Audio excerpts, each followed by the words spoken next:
எல்லோருக்கும் வணக்கம். நீங்க எல்லாருமே எங்ககிட்ட கேட்கிற ஒரே கேள்வி வந்து, ஆல்கானிசம் நடக்குமா? நடக்காதாங்கிற கேள்வி தான் நீங்க கேட்கிறீங்க. இந்த வீடியோல வந்து ஆல்கானிசம்க்கு தேவையான பிட்காயின், பிட்காயினோட டாமினன்ஸ், அதுக்கப்புறம் வந்து எத்திரியம் இந்த 3க்கான சார்ட்ட பத்தி தான் டீட்டெயிலா பார்க்க போறோம். பார்ப்போமா? ஃபர்ஸ்ட் வந்து பிட்காயின் சார்ட். அதுக்கு முன்னாடி வந்து ஆ ஒரு 3 நாளைக்கு முன்னாடி வந்து நான் ஃபண்டமெண்டலா ஒரு வீடியோ டாரிஃப் பத்தி ஒரு வீடியோ நான் போட்டிருப்பேன். மஸ்ட் அந்த வீடியோக்கான லிங்க் இங்க வந்திருக்கும். செக் பண்ணி பாருங்க. அது ரொம்ப முக்கியமான வீடியோ அது. ஓகே. இப்போ நம்ம பிட்காயினோட சார்ட் இதாங்க. இத பார்த்தீங்கன்னா வந்து இந்த என்னடா இந்த பாக்ஸ் எல்லாம் போட்டிருக்குன்னு சொல்லி நீங்க வந்து எந்த வொரியும் பண்ணிக்காதீங்க. நான் சொல்றத மட்டும் நீங்க ஃபாலோ பண்ணுங்க. இது வந்து மந்த்லி சார்ட்டுங்க. ஓகேங்களா? அதுக்கப்புறம் இந்த சர்க்குலர் கோட் இருக்கு பார்த்தீங்களா? இது வந்து ஆ 10 மந்த் மூவிங் ஆவரேஜ். அதாவது 10 மாசத்துக்கான மூவிங் ஆவரேஜ் இது. ஓகேங்களா? இதுல வந்து நீங்க பார்க்க வேண்டியது இந்த 10 மந்த் இருக்குல்ல இந்த சர்க்குலர் கோடு. இதோட ரேஞ்சுங்கிறது எவ்வளோன்னு கேட்டீங்கன்னா வந்து $84,600 இத மட்டும் ஞாபகம் வச்சுக்கோங்க. இந்த 10 மந்த் மூவிங் ஆவரேஜோட ஆ ரேஞ்சுங்கிறது வந்து 84,000. அதுக்கப்புறம் வந்து நீங்க பார்த்தீங்கன்னா வந்து இந்த பாக்ஸ்ல நம்ம பார்க்க வேண்டியது வந்து இந்த சிவப்பு கலர் லைன். இந்த ஒயிட் கலர் லைன். இந்த ஒயிட் கலர் லைன் அதுக்கப்புறம் இந்த ஒயிட் கலர் அப்புறம் இந்த ஒயிட் கலர். ஓகேங்களா? இதெல்லாம் என்னன்னு நான் சொல்றேன் உங்களுக்கு. இப்ப நீங்க பார்த்தீங்கன்னா வந்து பிட்காயின் வந்து இங்க லோ வந்திருக்கா? லோ வந்ததுக்கப்புறம் நீங்க நல்லா பாருங்க. இதுக்கப்புறம் வந்து இந்த அ 10 மந்த் மூவிங் ஆவரேஜ்க்கு மேல போயிருக்கு. அதுக்கப்புறம் வந்து மேல போயிட்டு கரெக்ட்டா வந்து இந்த வெள்ள கலர் கோட்ல வந்து ஒரு மேல போய் ரேஞ்ச் வந்து பவுண்ட் ஆயிருக்கு. உட்கார்ந்திருக்கு. அதுக்கப்புறம் நேரா நல்லா டச் ஆயிட்டு திருப்பி டிராப் ஆயி 10 மந்த் மூவிங் ஆவரேஜ் கிட்ட வந்து ஒரு சப்போர்ட் எடுத்திருக்கு இந்த இடத்துல. திருப்பி பார்த்தீங்கன்னா வந்து அடுத்த 2 மாசத்துல அடுத்த கரெக்ட்டா பார்த்தீங்கன்னா இந்த ரேஞ்ச உடைச்சுட்டு அடுத்த ஒரே மாசத்துல ரேஞ்ச் வந்து நேரா வந்து அடுத்த இந்த இந்த சிவப்பு கோடு வந்து $1,00,000. அதுல போய் இங்க நல்லா பாருங்க டச் ஆயிட்டு டிசம்பர் இந்த ரேஞ்சில போய் வந்து ஒரு டச் ஆயி அதுக்கு மேல கூட பேருக்கு விக் குடுத்திருக்கு. பட் அந்த இடத்துல வந்து கேண்டில் வந்து கரெக்ட்டா போய் டச் ஆயிட்டு அதுக்கப்புறம் ஹியூஜ் டிராப் ஆயி போன மாசம், அதுக்கு போன மாசம்லாம் ஒரு ஹியூஜ் டிராப். டிராப் ஆயி உங்களுக்கு வந்து கரெக்ட்டா பாருங்க, இந்த 10 மந்த் மூவிங் ஆவரேஜ் கிட்ட வந்து கரெக்ட்டான சப்போர்ட் எடுத்திருக்கு. மேபி விக் குடுத்திருக்கு.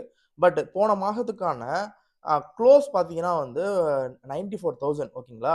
அதாவது வந்து 84,000 தான் அதோட ரேஞ்ச். அதுக்கு மேல தான் போய் குளோஸ் வச்சிருக்கு. ஆனா லோ வந்து விக் மாரி குடுத்தது வந்து 74,000 வரைக்கும் விக் வந்திருக்கு. ஓகேங்களா? ஆனா குளோஸ் வந்து என்னைய பொறுத்தவரைக்கும் பாசிட்டிவா தான் உங்களுக்கு வச்சிருக்கு. கிட்டத்தட்ட வந்து 94,000ல வச்சிருக்கு. என்னைய பொறுத்தவரைக்கும் இது பாசிட்டிவ் தான். இப்ப அடுத்து வந்து இந்த ரேஞ்ச உடைக்கணுங்க. இந்த ரேஞ்சுங்கிறது என்னன்னு கேட்டீங்கன்னா வந்து கரெக்ட்டா பார்த்தீங்கன்னா வந்து $1,00,000. இந்த $1,00,000 வந்து பிட்காயின் வந்து உடைச்சு அடுத்த ரேஞ்சுங்கிறது வந்து எந்த ரேஞ்சுன்னு கேட்டீங்கன்னா வந்து என்னோட அடுத்த டார்கெட்ங்கிறது வந்து $1,27,776. இந்த ரேஞ்ச் 1,27,000 ஓகேங்களா? இதுதான் என்னைய பொறுத்தவரைக்கும் அடுத்த ரேஞ்சுன்னு நான் சொல்லுவேன். ஏன்னா, ஒவ்வொரு வாட்டியுமே வந்து இந்த ரேஞ்ச வந்து உடைச்சுட்டு மேல போயிட்டு திருப்பி வந்து சப்போர்ட் எடுத்திருக்கு. என்னைய பொறுத்தவரைக்கும் திருப்பி இந்த ரேஞ்ச வந்து ஆ மேபி இந்த மாசத்துல என்னோட பிரெடிக்ஷன பொறுத்தவரைக்கும் இந்த மாசத்துல உடைக்கிறதுக்கான சான்சஸ் ரொம்ப ரொம்ப அதிகமா இருக்கு. ஓகேங்களா? இந்த மாசத்துல வந்து ஒரு ஆ நல்ல ஒரு பேனிக் எந்தவித மேக்ரோ இஷ்யூஸுமே இல்லாம இருந்துச்சுன்னா, என்னோட பிரெடிக்ஷன பொறுத்தவரைக்கும் அடுத்த ரேஞ்சுங்கிறது வந்து ஒரு 1,27,000 வரைக்கும் போறதுக்கான சான்சஸ் இருக்கு. அண்ட் இன்னொரு முக்கியமான விஷயம் என்னன்னு கேட்டீங்கன்னா வந்து, ஆ இந்த கோடு இருக்கு பார்த்தீங்களா? இந்த கோடு இங்க போது பாருங்க. இந்த கோடும் இங்க கிராஸா வருது பாருங்க. இது வந்து புல் மார்க்கெட்டுக்கான கோடு. இது வந்து பியர் மார்க்கெட்டுக்கான கோடுங்க. இந்த கோடு. இப்ப பார்த்தீங்கன்னா, இந்த இந்த கோடு இருக்கு பார்த்தீங்கன்னா, இது வந்து பியர் மார்க்கெட்டுக்கான கோடு. இந்த கோட்டுக்கு மேல போய் வந்து இப்ப வந்து அடுத்த கேண்டில் வந்து வைக்கிற மாரி இருக்கு. அடுத்த மந்த் கேண்டில் எப்படி வருங்கிறத பார்த்து தான் நம்ம முடிவு பண்ண முடியும். என்னைய பொறுத்தவரைக்கும் அடுத்த ஒரு நல்ல ஒரு பவுன்சிங்கா போகும் பட்சத்துல வந்து ஒரு $1,00,000க்கு மேல வந்து இது மேல போய் அடுத்தடுத்த மந்த்லாம் க்ளோஸ் வச்சுச்சுன்னா, சூப்பரான ஒரு மூவ் வந்து நம்ம வந்து பார்க்கறதுக்கான சான்சஸ் ரொம்ப ரொம்ப அதிகமா இருக்கு. ஓகே. இது வந்து அ மேல போறதுக்கான சைடு. அடுத்து நான் டார்கெட் வச்சது வந்து 1,27,000 அடுத்து என்னோட டார்கெட்ங்கிறது வந்து 1,54,000 இது ஓகே. இந்த ரேஞ்ச ஞாபகம் வச்சுக்கோங்க. அடுத்து வந்து நம்ம கீழயும் பார்க்கணும். கீழ பார்த்தா இந்த 10 மந்த் மூவிங் ஆவரேஜோட சப்போர்ட்ங்கிறது வந்து 84,000. ஸோ இந்த ரேஞ்சுக்கு கீழ வந்து விக்கு வுடலாம். ஆனா, இந்த ரேஞ்சுக்கு கீழ போய் ஒரு பெரிய லெவல்ல கீழ கீழ கேண்டில் வந்து போயிறக்கூடாது. அப்படி போயிருச்சுன்னா வந்து உங்களுக்கு ஒரு நெகட்டிவ் சைன் ஃபார் பிட்காயின் நான் சொல்லுவேன். ஓகேங்களா? இது வந்து பிட்காயினுக்கான மந்த்லி கண்டிஷன். இப்ப அடுத்து வந்து இதே இத வச்சு நம்ம வீக்லி பார்த்துடலாம் நம்ப. இது வந்து வீக்லி சார்ட். வீக்லி சார்ட்ட பொறுத்தவரைக்கும், நீங்க நீங்க வந்து இதுல வந்து இந்த மூவிங் ஆவரேஜ்லாம் நீங்க பார்க்க வேணாம். ஏன்னா வந்து வீக்லி மூவிங் ஆவரேஜ பொறுத்தவரைக்கும் வந்து உங்களுக்கு 21 வீக் மூவிங் ஆவரேஜ் தான் உங்களுக்கு பேஸ். இதுல நீங்க மூவிங் ஆவரேஜ் பார்க்க வேணாம். இதுல வந்து நான் சொல்லியிருக்கேன்ல, இந்த கோடு வந்து உங்களுக்கு வந்து புல் மார்க்கெட் கோடு, இந்த கோடு வந்து பியர் மார்க்கெட் கோடு. வீக்லிலுமே வந்து இதுக்கு மேல போய் வந்து வீக்லி வந்து மேல க்ளோஸ் வச்சுட்டு போன வாரம் க்ளோஸ் வச்சுட்டு இப்போ வந்து மேல இத தாண்டி, அதாவது இந்த ரேஞ்சுங்கிறது எந்த ரேஞ்சுன்னு கேட்டா வந்து 93,000 தாண்டி அடுத்த லெவலுக்கு போக பாக்குது. அடுத்த லெவலுங்கிறது நான் சொன்ன மாதிரி 1 லேக், அடுத்தது வந்து 1,29,000, அடுத்த வந்து 1,52,000. இந்த இந்த ரேஞ்சஸ்லாம் அடுத்து உங்களுக்கு மூவ் ஆகணும். நீங்க நல்லா பாருங்க, இதுக்கு மேல போய் இந்த ரேஞ்சில வந்து உங்களுக்கு கரெக்டான நல்ல ஒரு அக்குமுலேட் ஆயிட்டு கீழ வந்து கரெக்டான சப்போர்ட் நல்ல ரேஞ்ச் பண்ணிட்டு இப்ப மேல மேல போயிட்டு இருக்கு. என்னைய பொறுத்த வரைக்கும் இந்த ரேஞ்சில வந்து அடுத்தடுத்த மூவ் குடுக்கணும். இந்த 1,02,000க்கு மேல உடைச்சு நல்ல ஒரு க்ளோஸ் மேல போகும் பட்சத்துல சீக்கிரமாவே 1,20,000 நம்ம பார்க்க சான்ஸ் ரொம்ப ரொம்ப அதிகமா இருக்கு. ஓகே, இதுல வந்து கீழ வரும் பட்சத்துல வந்து சப்போர்ட்னு எடுத்துச்சுன்னா 88,000. ஸோ இந்த ரேஞ்சில ஒரு ஷார்ட் டர்மான ஒரு சப்போர்ட் ரீஜன் இருக்கிறதுக்கான சான்ஸ் இருக்கு. ஓகேங்களா?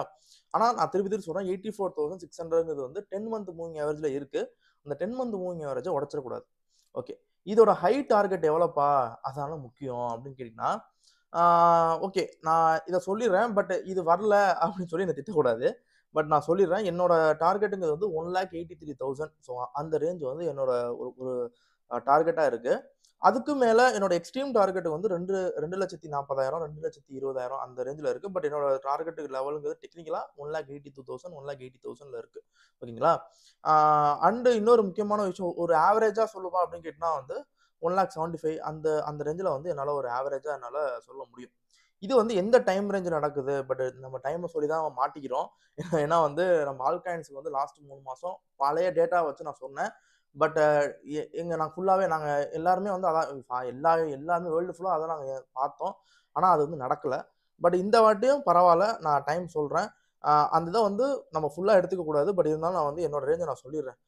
அடுத்து என்னோட ஆகஸ்ட் 18, 2025 இந்த ரேஞ்சுக்குள்ள என்னைய பொறுத்தவரைக்கும் வந்து ஒரு 1,28,000 வரைக்கும் போயிடுச்சுனாலே என்னோட பெரிய சக்சஸ் நான் சொல்லுவேன். ஆகஸ்ட் 18, 2025ல வந்து 1,00,000 கிட்டத்தட்ட 1,28,000, 1,30,000.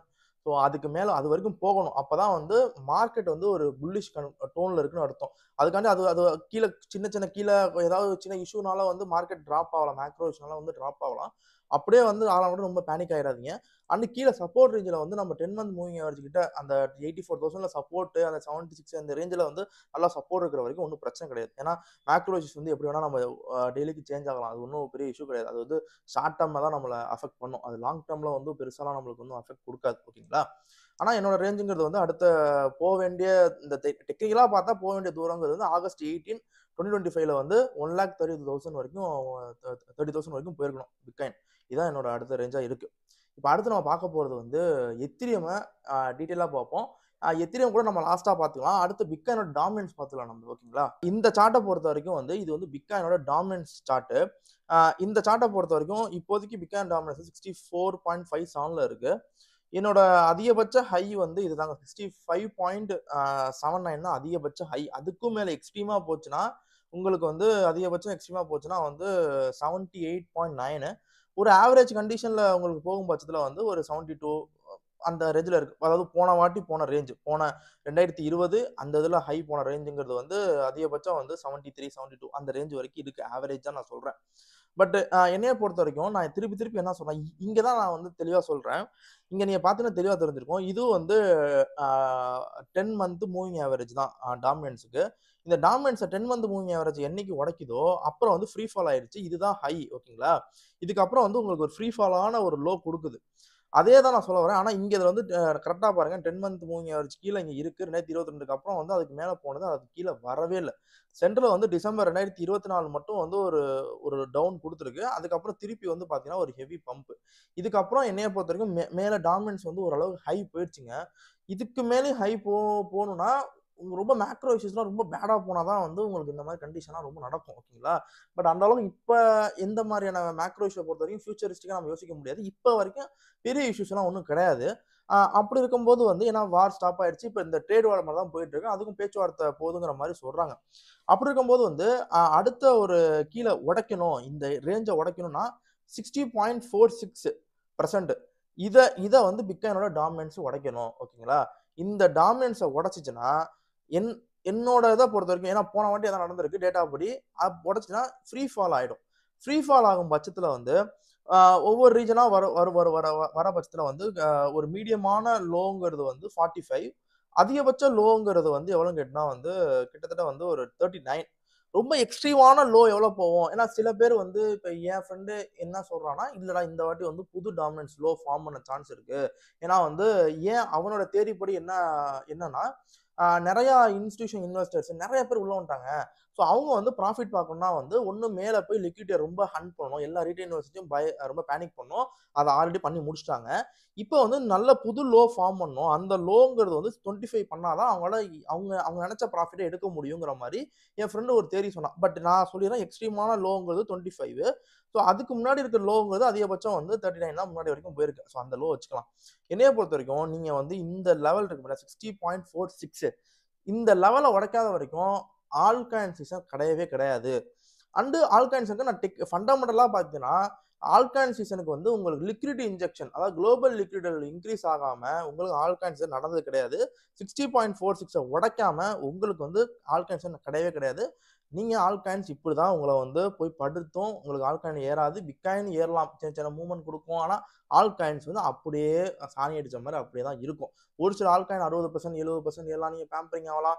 ஒரு சில ட்ரெண்ட் மூவ் ஆகலாம். அந்த அந்த மாரி கண்டிஷன்ஸ் கூட ஆகலாம். பட் ஓவராலா ஒரு ஒரு பேம்பரிங்கா எல்லா ஆல்காயின்ஸும் ஒரு பேம்பரிங்கா போகும்னா 60ங்கிற ரேஞ்ச வந்து உடைச்சு நல்ல க்ளோஸ் வச்சு அடுத்து ஃப்ரீ ஃபால் ஆகும் பட்சத்துல 56, 55 இந்த ரேஞ்செல்லாம் போகும் பட்சத்திலே உங்களுக்கு நல்ல ஒரு பேம்பரிங்கான ஆல்காயின்ஸ் வந்து பிக்கப் ஆக சான்ஸ் இருக்கு. பட் அதை உடைக்காத வரைக்கும் ஆல்காயின் சீசன் கிடையாது.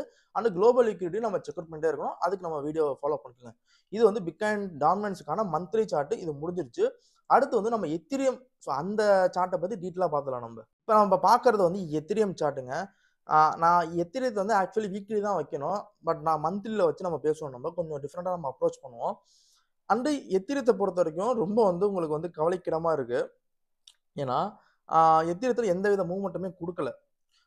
பிகாஸ் நான் இது ஏன் இது எக்ஸ்பெக்ட் பண்றேன்னா, ஏன்னா ஆல்காயின் சீசனை பொறுத்த வரைக்கும் லிக்விட் இன்ஜெக்ஷன் ஸ்டார்ட் ஆகாம ஆல்காயின் சீசன் வந்து இல்ல. ஓகேங்களா?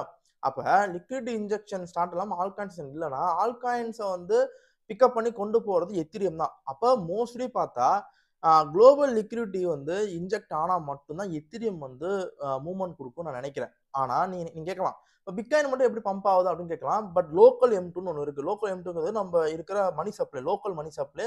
லிக்விட் இன்ஜெக்ஷன்ங்கிறது வந்து வேர்ல்ட்ல இருக்கிற பெரிய பெரிய சென்ட்ரல் பேங்க்லாம் லிக்விட் இன்ஜெக்ட் பண்றது. ஓகேங்களா?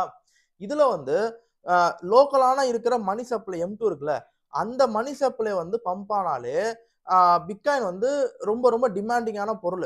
ஸோ அதுக்கு வந்து அது வந்து பம்ப் ஆயிடுது. கோல்டும் வந்து ஒரு பம்ப் ஆகுது. ஆனால் குளோபல் லிக்விடிட்டி இல்லாம உங்களுக்கு எத்திரியம்ங்கிற அந்த டிமாண்ட் இல்லாத பெரிய லெவல்ல பிளாக் செயினுக்கு அதான் டிமாண்ட் இருக்கு. நீ என்னதான் அடுத்து சோல் அவெக்ஸ் எல்லாம் வந்தாலும் இன்னைக்கு வந்து எத்திரியம் தான் பிளாக் செயின்ல டாப்பா இருக்கு. அப்ப ஆல்காயின்ஸோட ராஜா எத்திரியம் தான். அப்ப குளோபல் லிக்விடிட்டி இல்லாதனால தான் எத்திரியத்துல எந்த வித மூவ்மெண்ட்டுமே பெருசா கொடுக்கல. எத்திரியத்துல எந்த வித மூவ்மெண்ட்டுமே இல்லாதனால தான் ஆல்காயின்ஸ் சீசன்ங்கிறது பிக்கப் ஆக மாட்டேங்குது. இதுல நீங்க பாத்தீங்கன்னா நீங்க சொல்றாங்கல்ல ஆல்காயின் எத்திரியத்தை பொறுத்த வரைக்கும் 15,000 போயிடும், 20,000 போயிடும் சொல்றாங்களா. பட் என்னோட ஹையஸ்ட் டார்கெட்டுங்கிறது வந்து $11,600. ஓகேங்களா? ஒரு ஆவரேஜா உங்களுக்கு போகணும்னா ஒரு $13,000 வரைக்கும் போகலாம். ஓகேங்களா? அதுக்கும் மேல எக்ஸ்ட்ரீம் கண்டிஷன் வந்து எவ்வளவு டாலர்ஸ்னு கேட்டீங்கன்னா வந்து என்னோட ப்ரெடிக்ஷனை பொறுத்த வரைக்கும் ஒரு 14 ஆர் 15 அந்த ரேஞ்ச் தான் இருக்குங்க. அதிகபட்சமா $15,000. ஸோ இப்பல இருந்து நீங்க கனெக்ட் பண்ணி பாத்தீங்கன்னா அதிகபட்சம் ஒரு ஒரு 6x to 7x வந்து டாப். என்னோட அதிகபட்ச டாப்பு 12,000, 13,000, 15,000. ஸோ என்னோட ஃபர்ஸ்ட் டார்கெட் வந்து எப்படி போகும்னா வந்து இந்த டார்கெட்டுங்க. இந்த டார்கெட்டை உடைக்காம உங்களுக்கு மேல போகாது. இந்த டார்கெட்டை எத்திரியம் உடைக்கிற வரைக்கும் ஆல்காயின்ஸ் இப்படிதான் இருக்கும். 4,400.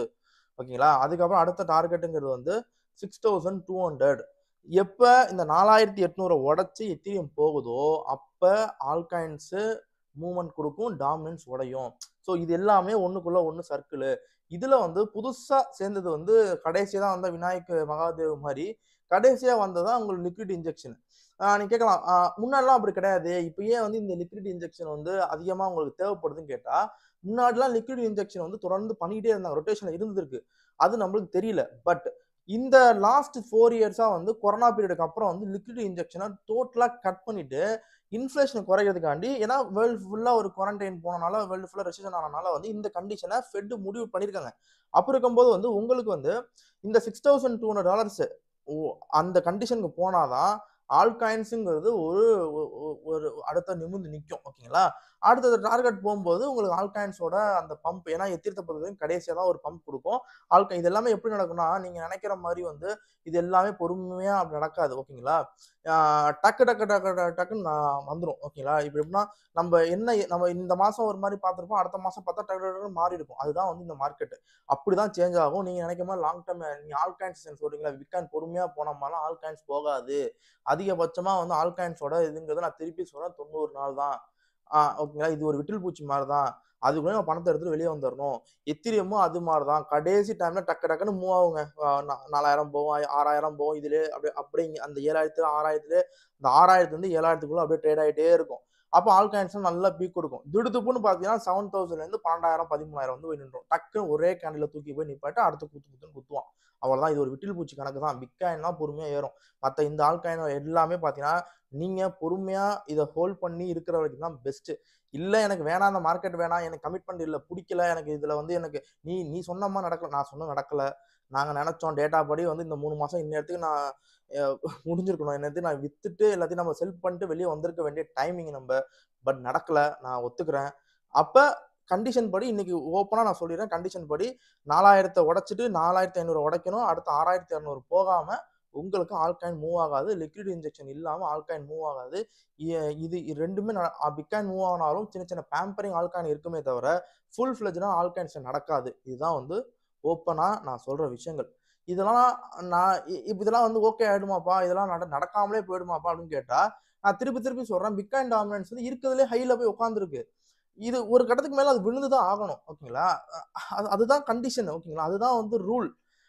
அதுதான் நான் சொல்லிட்டு இருக்கேன். திருப்பி திருப்பி நான் சொல்லிட்டு இருக்கேன். நான் எதையுமே கீழே போய் வாங்க சொல்லல. இப்ப எல்லாமே 10x 20x 30x மேல இருக்க காயினை நம்ம எதுவுமே வாங்க சொல்லல.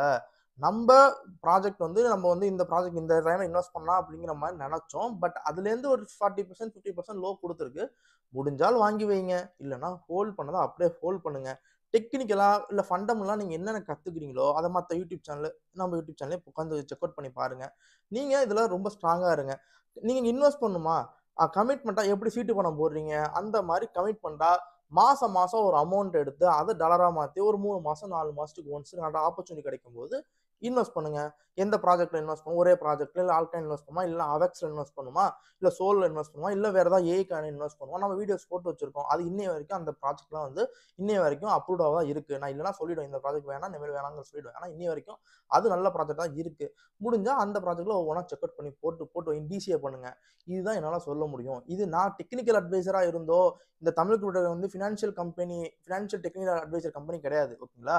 அதுல இருந்து நான் சொல்ல வரல. நம்ம இதுதான் வந்து ரூல்னு சொல்லுவோம். இன்வெஸ்ட்மென்ட்க்கான ரூலே அதான். ஓகேங்களா? இந்த இதை நீங்க ஃபாலோ பண்ணுங்க. கண்டிப்பா அதுக்கான ரிசல்ட்ஸ் வந்து கண்டிப்பா கிடைக்கும். ஓகேங்களா? இந்த வீடியோ உங்களுக்கு பிடிச்சுன்னு நினைக்கிறேன். கண்டிப்பா நான் மொக்க போட்டிருப்பேன். திட்டா கீழே திட்டுங்க. இந்த வீடியோ பிடிச்சா லைக் பண்ணுங்க, ஷேர் பண்ணுங்க. தமிழ் கிரிப்டோ டெக்க சப்ஸ்கிரைப் பண்ணுங்க. பாய்.